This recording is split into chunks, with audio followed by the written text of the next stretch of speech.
Y'all think y'all grew up in an abusive household? Let me tell you a story. My daddy had 32 kids.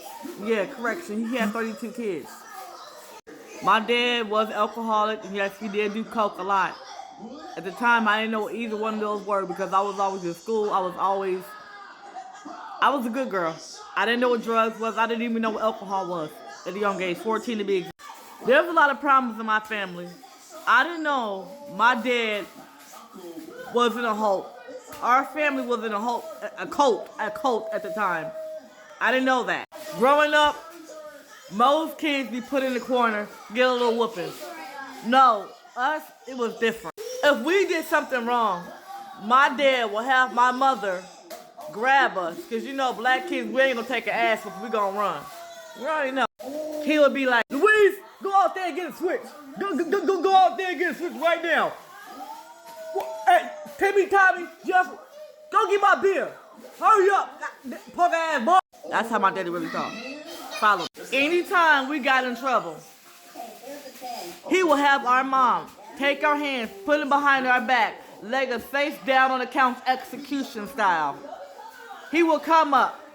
He will sit on our head while he whooped us. Y'all, let me remind y'all, my dad is 6 feet tall, 282 pounds at the time. Yeah, true story. But he was always high off cocaine and drunk off liquor. My dad was never sober a day in his life. Well, maybe when he was born, he was sober. That's a faint maybe. We were abused growing up. I didn't even know we were abused. I just thought, damn, I get my ass whooped every day, so we got immune to it. But I never knew that my dad was doing his business with my sister at the time. I was wondering why my sister was always getting all the expensive clothes. She had the name brand jeans, name brand shorts, shirts, bras, drawers, all that. Sneakers. She had necklaces on. She had refrigerators in her room. She had her own room. She had a big screen TV in her room. I was jealous, like, damn, how was she getting all this? I'm not getting it. I wanted to. Be careful what you wish for. At the age of 14, my father came home and he said, Louise, I want to bring Tiffany to the hotel. Is that okay with you? My mom said, yeah, child, you can bring her to the hotel. It's fine with me. I was iffy on going because I wanted to go hang out with my friends. I wanted to go talk about our crushes, talk about what we gonna wear the next day. We was even trying to make a song while we was in junior high school. I had plans. But he informed me, your sister Sarah gonna be there.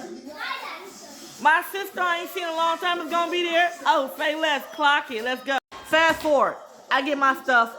We walk to the liquor store that was kicked out at the time, but I let my dad know I was kicked out because I was hanging out with Sarah and she was still a little bitch back then. I was a good girl. I just wanted to hang out with my sister because I thought she was the coolest in the world and everything. She was talking to me the same age, so I thought maybe she was gonna be something new. Follow me. Anyways, he ended up bringing us to a motel. You got a room. We sitting back. I'm watching TV. Look at the clock. Look at the door, wondering when is my sister coming? When is she gonna knock on that door? Never happened. Fast forward, we get to the hotel. It's around 4 o'clock at night. About, I'll say 5:30. My dad start asking me inappropriate questions, telling me to come sit next to him. He's putting this white stuff up his nose. In my mind, hey, it's a prescription. He's putting up his nose because he's trying to get better. I don't know. I didn't know what coke was at the time. Fast forward. I go sit next to him. He start asking me stuff, inappropriate stuff, that I wasn't comfortable answering because none of it made sense at the time. Remind you, I'm 14 years old. What the hell is he talking about? All day long, I watch Lifetime Movie Network. I don't watch porn at 14. So yeah, y'all, fast forward, he ended up molesting me, raping me in the room. Later on that night, my brother came to the motel. I was so shook. I was in the same bed with my dad still. Red flag. I wish my brother would have been like, why is she in the bed with you, Dad, and not laying on the other bed? She's 14 years old. You laying right next to her, no clothes on. You follow me? So he ended up waiting. He ended up waiting until my brother went to sleep, and the whole time I'm praying that my brother wakes up. I'm praying that he wakes up. My dad ended up waking up, molesting me again, while I'm staring at my brother. All I could do was turn my head and cry. 14 years old, I was broken. All I could do was turn my head and cry. And just pray that that day would end. Pray that it would be over. Yeah, I know, it's fucked up, I know. A lot of people going through this. A lot of kids are still going through this to this day. I'm just telling y'all my story. This is the reason why I'm so strong to this day.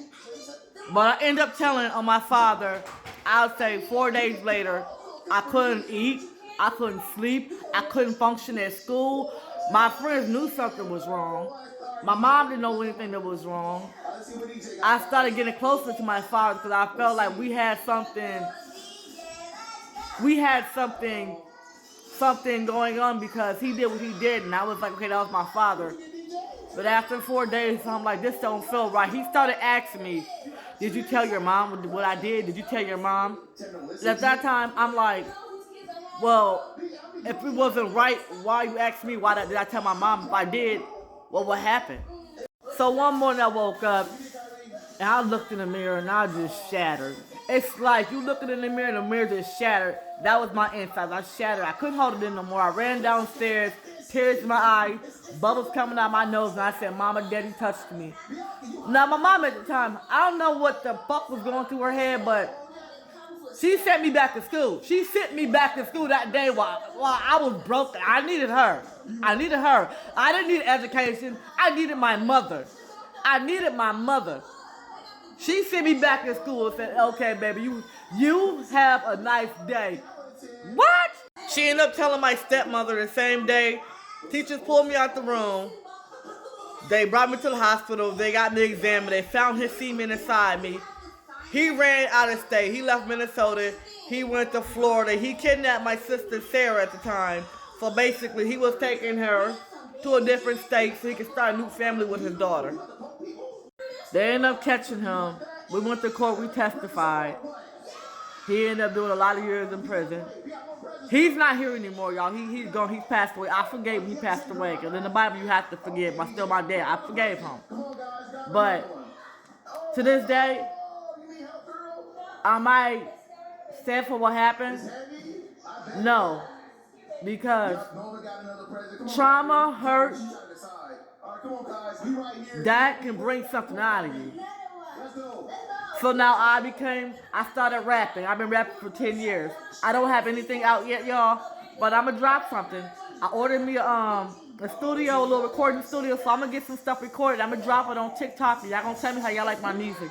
But I only rap about stuff that I've been through. Nothing in my music is fake. I've been through abusive relationships, way too many. I've been through abusive family. I've been through a lot of trauma, and that was just me and my kids. Maybe the world won't get me, but I let my pain speak through my music. I'm just letting y'all know a little bit about me. Any questions, drop it in the comments. Please don't be disrespectful. I don't really talk to a lot of people about this, but it is what it is. Let me know.